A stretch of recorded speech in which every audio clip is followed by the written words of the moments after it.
বিসমিল্লাহির রহমানির রহিম। আমি জুয়েল রানার চাচা, উনি জুয়েল রানার বাবা। আমাদের জুয়েল রানা গাজীপুরের শহীদপুরে চাকরি করতো, গার্মেন্টসে চাকরি করতো। সে 5ই আগস্ট আন্দোলনে অংশগ্রহণ করাতে তাকে তার পায়ের উরুতে গুলি লেগে এখন সে প্রচুর রক্তক্ষরণ হয়। সেদিন তো কোনো হাসপাতালে জায়গা ছিল না।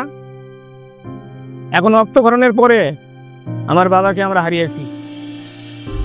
এখন আমাদের দাবি, আমার জুয়েল রানা গার্মেন্টসে চাকরি করে আমার বড় ভাইয়ের সংসার চলতো সেই চাকরির টাকা দিয়ে। এখন আমার জুয়েল রানাকে হারিয়ে আমার বড় ভাই এখন দুঃখের ফেরিওয়ালা। আমার বড় ভাই এখন অসহায়, সে কোনো কাজ করতে পারে না। আমরা অবশ্যই সরকারের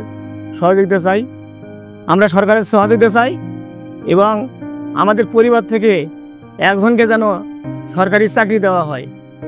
এবং আমি দাবি করতেছি প্রতিটা শহীদ পরিবার থেকে যেন সরকার একজন করে চাকরি দেয় এবং ভাতা কাট করে দেওয়া হয়। আর আমার বাবা জুয়েল রানাকে যারা নির্মমভাবে হত্যা করেছে, যাদের হুকুমে হত্যা হয়েছে, তাদের আমরা দৃষ্টান্তমূলক শাস্তি চাই এবং আমরা ফাঁসি চাই। আর কিছু আছে, আমার জুয়েল রানার দুটো মেয়ে আছে, সে মেয়ে যেন অবশ্যই সারা জীবন সরকার যেন সহযোগিতা করে।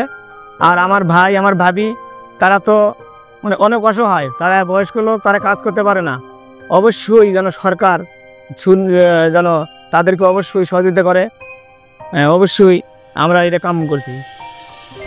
এই বলে আমি আমার কথা শেষ করছি। আসসালামু আলাইকুম।